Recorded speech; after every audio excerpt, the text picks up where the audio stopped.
Bismillah ve salatu ve selamu ala Resulillah ve ala alihi ve sahbihi ve men vala. Jalaldin Suyuti rahmetullahi aleyhinin Halifeler Tarihi namlı kitabındaki dersimizdeki davamında bugün Suyuti Abu Bakr Siddiq radıyallahu anhu'nunki haj qilgan haj faoliyatlari haqidagi bir qism mazmunlar sunmoqchi. İbn Said rahmetullahi aleyh Abdullah ibn Umar radıyallahu anhu rivoyat qilib deyishcha, Payg'ambar alayhissalatu vesselam islomdagi tunji qitim qilingan hajda Abu Bakr Siddiq radıyallahu anhu'ni hajniki umumiy baş mas'ulligini ortgan. Yani bu şu haj ömekniki çoğun başlık bo'lgan, hajni boshqaradigan shu vaqtida. Ondan kelar yilisi Payg'ambarimiz haj qilgan. Yani islomdagi tunji hajni Rasulullohdan burun Abu Bakr qo'mondan shaklda qilganda bu yerda. Payg'ambar alayhissalatu vesselam dunyodan ketgandan keyin Abu Bakr xalif bo'ldi. U vaqtida Umar ibn Xattobni tunji qitimli hajda emr qilib ishlatdi. Abu Bakrning xilofatdagi vaqtidagi tunji qitimli haj. Kelar yilisi Abu Bakr Siddiq haj qilgan. Abu Bakr o'lib ketib, Umar radhiyallahu anhu xalif bo'lgan vaqtida Abdurrahman ibn Avfni haj faoliyatiga mas'ul qo'mondan qilgan. Ondan her yıl Ömer öz mas'ul bo'lib haj qilib, o'lib ketgan qadar davom etgan dedi. Endi Osman radhiyallahu anhu xalifa bo'lgan vaqtida Abdurrahman ibn Avfni haj ishlariga mas'ul qilib bekitgan dedi. Yani shundaqla Suyutiniki deyishda Abu Bakr Siddiqninki kasal bo'lish avvali, vafoti, vasiyati va Umarni xalif qilib bekitib qo'yib dunyodan ayrilish haqida. Seyf ve Hakim Abdullah ibn Umar radıyallahu anhu'dan rivayet kılınan bir sözde Abu Bakr Siddiq'ninki o'lib ketishniki birden bir asosiy sababi Rasulullahning vafoti edi dedi. Çünkü bu Rasulullah o'lib ketgandan keyin nihoyat g'amkin bo'lib, bu jismi bag'onsir uruqlab shuning dardida o'lib ketgan dedi. İbn Sa'd Hakim sahih bir sanad bilan İbn Şahab'da rivayet qilib Abu Bakr Siddiq radıyallahu anhu ve Haris ibn Kel'de Abu Bakr Siddiq'a hediye kılıngan bir tamakta xazira degan endi şöyle go'shtni pishirib, to'pisiga un silib bizning umaşga o'xshaydiroq go'shtliroq tamak ekan. Shu hediye qilingan ekan, shu ishkaylan Abu Bakr bilan Haris ibn Kel'de yeb o'tgan ekan. Haris ibn Kel'de arablarning ichidagi nihoyat mashhur donishmand tabib hamda. Haris Abu Bakr'ga debdi, Rasulullahning xalifasi qo'lini ko'tar. Allah'ın namı qasamki buningda zahar var ekan, yani yillik zahar var ekan, yani qasasda o'tirgan, yani bir yil ichida o'tirgan demakda. Men sen yani bir kunda o'lib ketmaymiz deb, shunlar qo'lini ko'tardi. Bu ishkalar shunidan tartib kasal bo'lib, bir kunda o'lib ketgan shu yil oxirida deb shunday debdi. Ama bu qissa yalg'aroq, zaifroq qissa.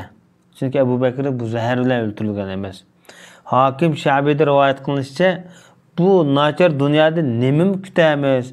Rasulullohimiz zaharlandi, Abu Bakr zaharlandi deb bular mandabi degan ekan. Ammo İmam Vaqidi Hakim Ayşe radhiyallahu anha rivayet qilinishicha, Payg'ambarimiz nima Abu Bakr Siddiq kasal bo'lgan kun bo'lsa, Jumadil oxira iyinin 7'si düşenbi günde soğuk bir günde şu vaqtida juyunğantı deydi. Dadısı da, dadam şu vaqt juyunğantı.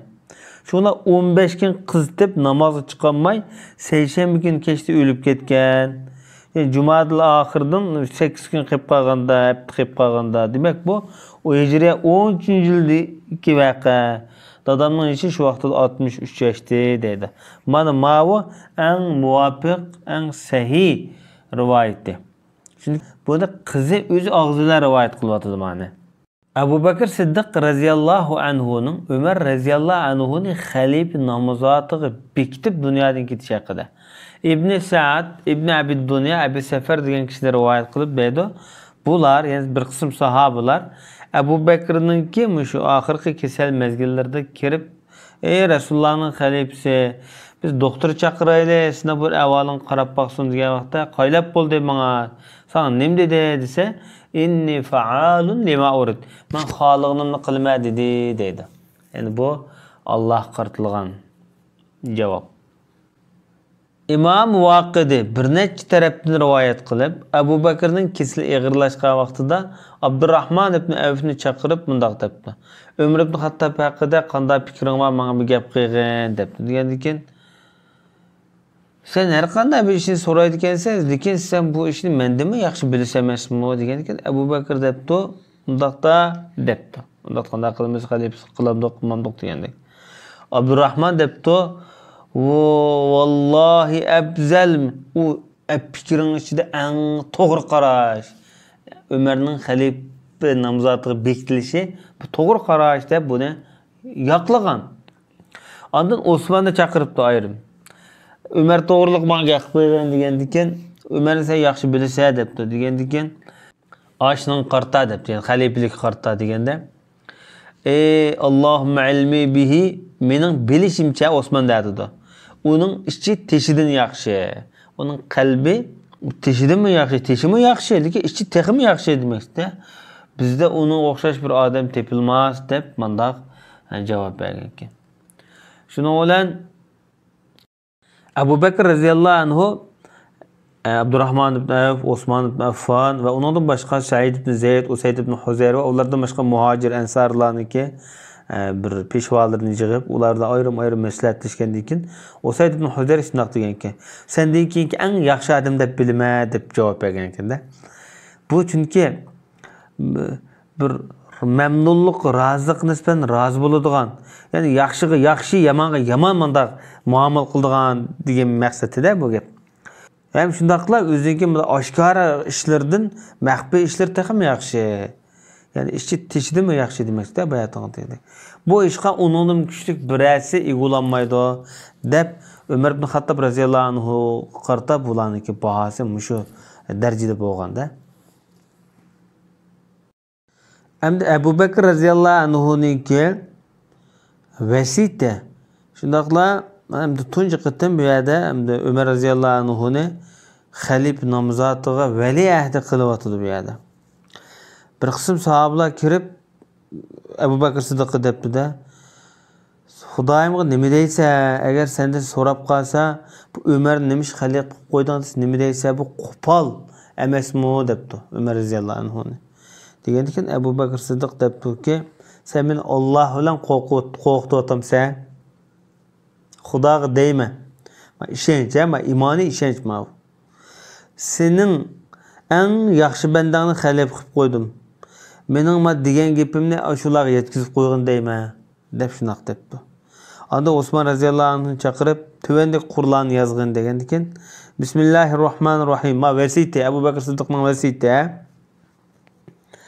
Bu Abu Bakr ibn Abi Quhofning dunyodan xo'shlish eng oxirgi minutlarda degan so'zidir. Oxiratga qadam ilayotgan paytimizda bu kunda kafirmi iman etadigan, fajirmi ishonadigan haqiqatga, yolg'onchimi rostgan deydigan bir kundir. O kun bo'lsa qiyomat kuni. Men sizlarga mendan keyin Umar ibn Xattobni xalif qilib bekitib qo'ydim. Uning gapini anglab, uning bo'ysuninglar. Men bu ishda Allohning rasuliga, diniga, o'zimga va sizlarga nisbatan qilchimi bu ishlarga sal qaramadim. Kuchimning ichicha eng yaxshi holatda men bu yerda kuch sarf qildim. Agar Umar adil bo'lsa, o'lib ketgandan keyin bu mening ona shu biladiganim va uning qarta gumonim shu. Agar men o'lib ketgandan keyin endi hozirgi taqvolik, hozirgi holatdan o'zgarib ketsa, har inson o'zining qilmishi qarta jazo mukofotiga erishadi. Men yaxshilikni iroda qildim, g'aybni bilmayman. Zalimlar keyin qandaq o'zgarishninki bo'ldiganligini, ya'ni o'lgandan keyin qaysi holatda bo'ldiganligini naq ko'rishidi deb shu oyatni o'qidi. Assalomu alaykum va rahmatullohi va barakatuh. Mana bu faqat vasiyat, musha qisqa. Undan keyin kitobni pechatlanglar, xatni pechatlanglar dedi. Osman roziyallohu anhuni pechatlangan xatni ko'tarib shu jamoatning qishiga chiqish buyurdi. Shuna kishilar hamiz bayat qilishdi, buning rozi bo'lishdi. Umar roziyallohu anhuniki nomzod ko'rsatilganligiga. Ondan Abu Bakr Ömerni ayırın bir tatip, onu to'lab, onunğa nurg'un nasihatlarni qildi. Ondan onun kendin Ömer radhiyallohu anhu ketgan vaqtida Abu Bakr radhiyallohu anhu qo'lini ko'tarib turib bundoq dedi. Ey Allah, men mush ishim bilan faqat mush ummatning bir islohotini yaxshi bo'lib ketishidan murod qildim. Men ularga bir fitna bo'lib qolishdan ensirdim. Sen bilgen şekilde men kuchimning yetishicha men mush ishlarni qildim. O'zimningki fikrim to'g'ri deb qaragan ra'yim bo'yicha mushunchalik men tirisha oldim. Ularning eng yaxshisini kuchlik odamni hokim qildim. Ularni yetaklayoladi deb shunchalik men erisman bo'ldim. Hamda sen ko'rganingdek hozirgi mening ahvolim mushu, sakratdaman. Meni ularning ichida bir o'rinbosar qilgan, eng yaxshi bir o'rinbosar qilib qo'ygan mening o'rnimda shuni demoqchida. Ular sening bandalaringdir. Ularning ko'kolisi sening qo'lingdadir. Ey Allah, ularning valiylarini isloh qilib bergin. Uni Umar radhiyallohu anhuni sening Rashidin xalifalaridan qatoridan qilgin.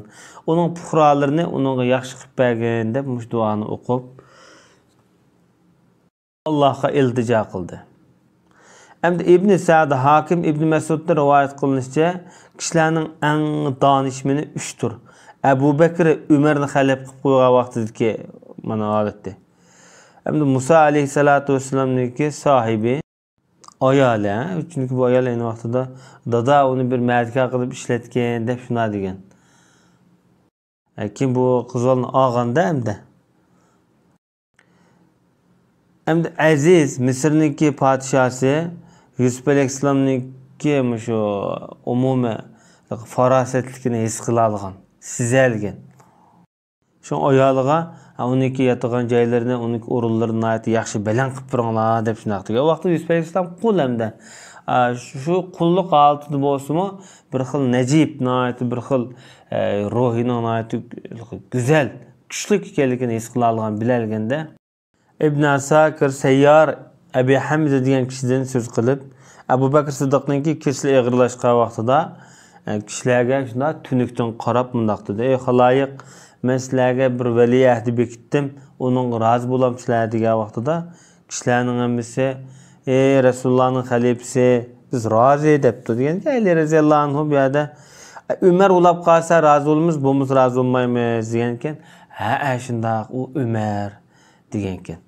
Ve sallallahu ala nebiyyina Muhammed ve ala alihi ve sahbihi ecma'in.